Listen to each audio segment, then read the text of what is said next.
discuss this week's developments in the macro space as well as in the financial markets. Macro space, yeah. Macro and micro. Yeah. So Abhishek, this week there was some good things and some bad things. We saw some green shoots in the Indian financial markets. Yeah. But globally, the fear of US recession was the talk of the town. So, your thoughts on that? Yeah, Prachi, you were researching and you noticed, you mentioned that the 1 year is trading above. Sorry, the 1 month is trading above the. So he's talking about the US bond yields. Yeah. So the very short end is actually showing inversion, whereas in the typical indicator here is the 10-year US Treasury yield minus 2 year, which is still upward sloping. And so kind of just stepping back, Abhishek, a little bit. Usually, an inverted yield curve, which means that the long-term interest rates are lower than the short-term interest rates based on the bond prices, right?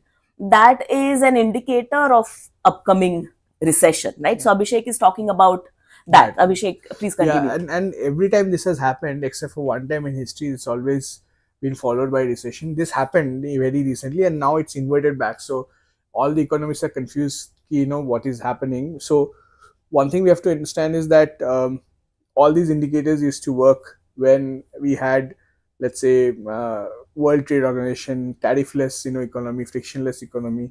These kind of things work, where the reserve currency is US dollar and US sharing is GDP and protecting shipping lanes to ensure that their currency remains the dominant currency. A lot of that has now under play, which probably means that the traditional indicators might not give you the best timing of such things. And Prachi and I, we were discussing like what else, right? Indian markets, actually India is the only large market in the world which is not in a tricky spot, right? It is carved itself out of sort of an isolation, that we have very good monetary economics right now. We have good balance sheets of corporates, healthy balance sheets of banks, except for the recent news that we heard about IndusInd, where they had an issue with their derivatives portfolio. We have generally good corporate governance, better corporate governance than what it used to be. So definitely a lot of positives. Negatives, obviously, FI is pulling money. Dollar kind of, if it strengthens, it increases inflation in US because we import oil, and our trade deficit goes up because we import more than we export right now. So those kind of things matter. Right. Yeah. But coming back to the US recession, right? Abhishek is absolutely right. So looking at the traditional indicator of whether 10-year US interest rates are lower than the 2-year interest rates, right? If that is the case, that is called inverted yield curve, and that indicates possibly recession. That is not the case right now. So agree that this indicator may need some discounting given the changing role of the US in the world economy. But the second reassuring thing is that the US Federal Reserve doesn't seem to be worried. They have said that the economy is in strong position, and they don't see a need for reducing the interest rates right away. So, which is a good thing and a bad thing. It's a good thing because it shows their confidence in the US economy, which is still a large part of the world economy. But the bad thing is, if US interest rates stay high in these turbulent times, that gives global investors a very attractive place to park their money, right? And that has implications for global capital flows. So I think the fear of US recession may be overblown, but in other parts of the world, particularly Europe, things are shakier. So the overall global economy, there is a lot of uncertainty. But as Abhishek said, the Indian macro fundamentals continue to be quite solid. And the job numbers, right? In US right now, the unemployment is only 6.1. Typically, it takes about, in a pre-recession, it's generally above 5.5%. So let's say even if it ticks up by 10 basis points at every count, you're still looking at a 15 to 18 month runway from this point. Of course, it can happen in higher jumps, but nothing in the, let's say, I can't see any data point which will point to any recessionary fears for the next 6 months. As data emerges, we'll know. If we keep coming back to this channel, we'll keep reevaluating this particular point of view. But as of now, there is nothing which says that there is a recession coming in US. Coming back to Indian markets, last week was first time after a long time we saw some green shoots. Yeah. There was continuously sessions where the market was in the green. Again, it is now last 2-3 trading days, it has gone back down. But I think that green shoots are kind of indication that maybe investors are now thinking about those that had left are thinking about re-entering the market, or many valuations appear to be more attractive to them. Of course, times remain uncertain, and so we will see this up and down for some time. But to me, that is a hopeful indicator. Certainly. And talking about basically about things that we care about. If you look at some, we don't use technical indicators, but people who use technical indicators, they are thinking of 22 250 as a hard bottom, and if that were to break significantly, then there could be another downside. But that's where technical analysts are calling that this is the hard bottom where we see the market. But these things, again, nobody really knows. These are all conjectures. Correct. And I'm just passing on information as to trying to collate and give you a sense of where we see things, right? Yeah. And from our standpoint, we have always been bullish throughout this down cycle since September, where you see close to $25 billion of outflows, 29 billion. I don't know exact number. We'll have to look it up, but that is the kind of opportunity that it presents. Going back, like in the early days of the market, DIIs for 2005 to 2015, they were typically mostly sellers or market timers. This is the first time you have a lot of money coming in from retail investors who are dominating the SIP flows, dominating the access to markets. So this is a very different kind of market where the impact of foreign flow is a lot more dampened compared to what even Absolutely. 5-10 years ago. So yeah. it's really like we can't compare a lot of things. You have to take like prospective decisions. You cannot look back and say this has happened, so this is again going to happen. That just the regimes are different. Yeah. The other thing is the Indian government also kind of seems to be on top of their spending and overall macroeconomic stability. And they have through supplemental budget, they have approved some additional spending, and that will kick in before the end of this financial year, so next 2-3 weeks. So that is also going to provide some little bit of RBI boost. cutting rates, like this is where most people didn't expect RBI to cut. So it's a kind of a pivot of the policy. Such a hard pivot has not happened in last 30 years, right? If you go back. Secondly, like government people complained about the budget, saying that government didn't really increase capex. It's still about 11.5%. What I think people mispriced was the government didn't spend that 11.5% of the GDP budgeted for the last budget. They spent only 70% of that. So from what they spent last year and what is planned, there's actually a 30-40% jump. And you have 1 lakh of 1 lakh crore that has been put back into the hands of consumers in terms of tax breaks. So these three things make kind of a very solid base for future growth. And one more thing to add to that is Indian inflation is much tamer, and that kind of gives RBI more levers to pull if necessary in terms of further rate cuts. I mean, if you remember, there was a time when oil prices went all the way up to $130, right? And then Goldman Sachs was calling it to be about $200.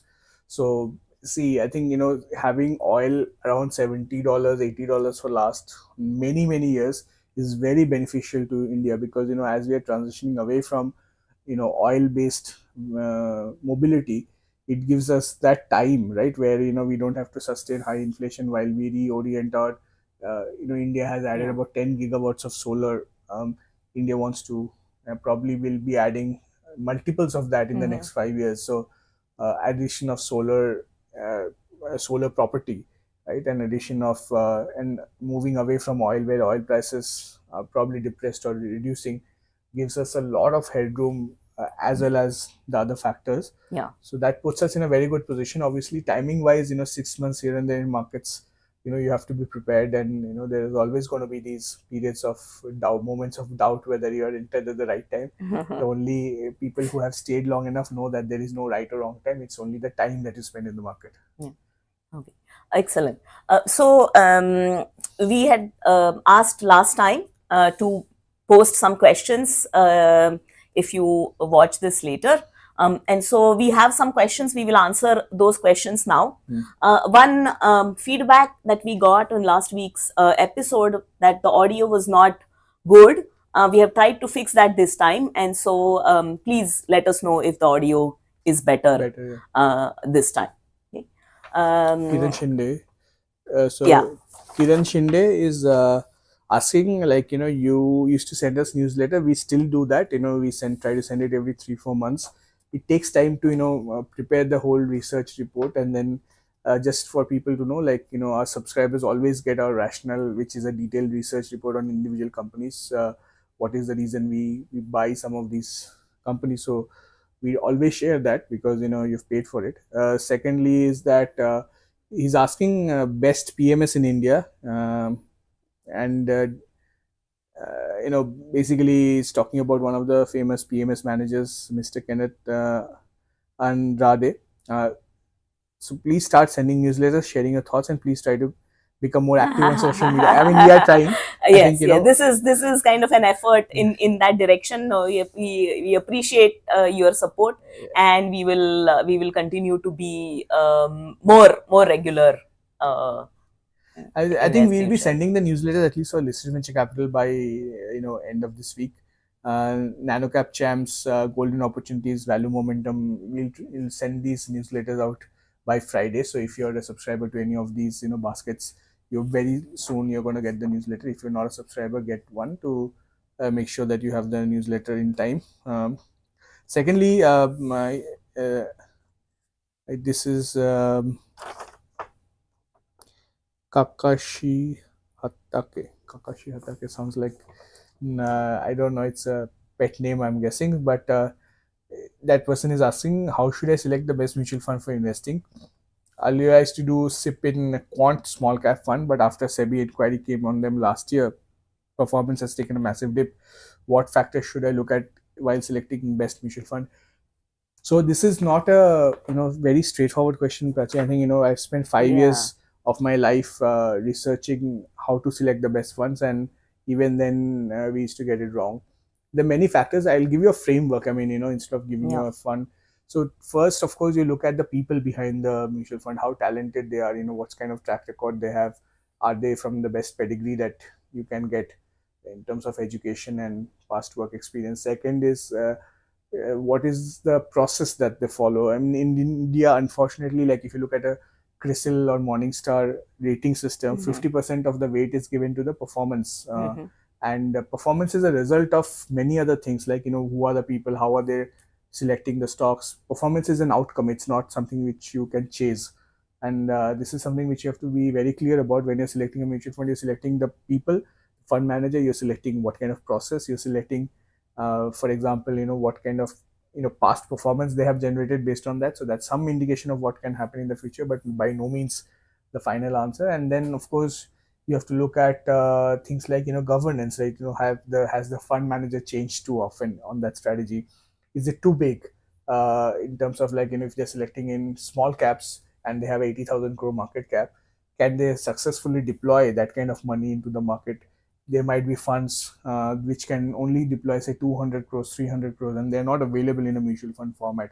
So it really depends on what the universe they have chosen, and whether they are doing justice to the universe, what benchmarks. So for example, if a fund manager is saying, I am a small cap fund manager, but 80%, 30% of their portfolio, 40% of their portfolio is a large cap allocation, and by chance large cap does well around that time and they look better than other fund managers, that's more of an asset allocation call rather than a fund management call, right? Absolutely. So you have to watch out for these things. We do think there is a lot of work involved in selecting a good mutual fund, and but these are some of the things that you can certainly look at. Yeah.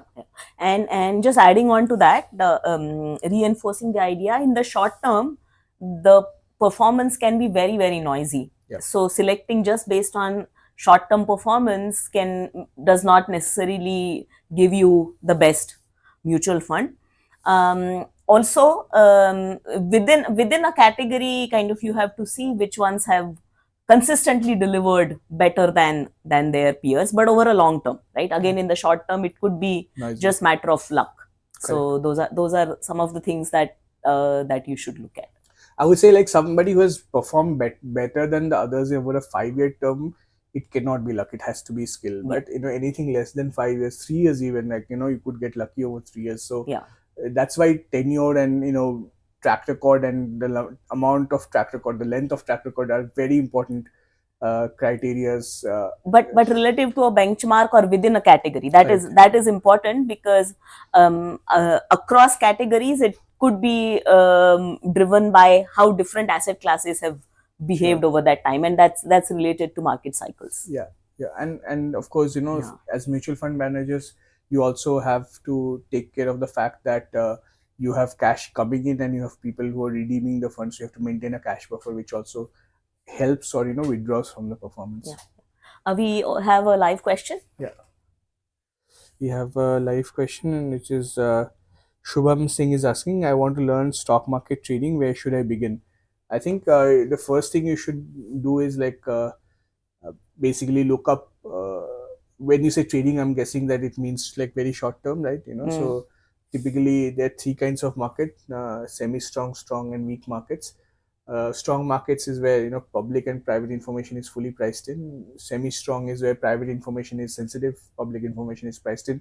Our market regulator thinks, SEBI thinks, Indian market is semi-strong, which means it's illegal to trade on private unpublished information. And then you have weak markets where price and volume itself have latent information. And what we have seen is that over a very short term, right?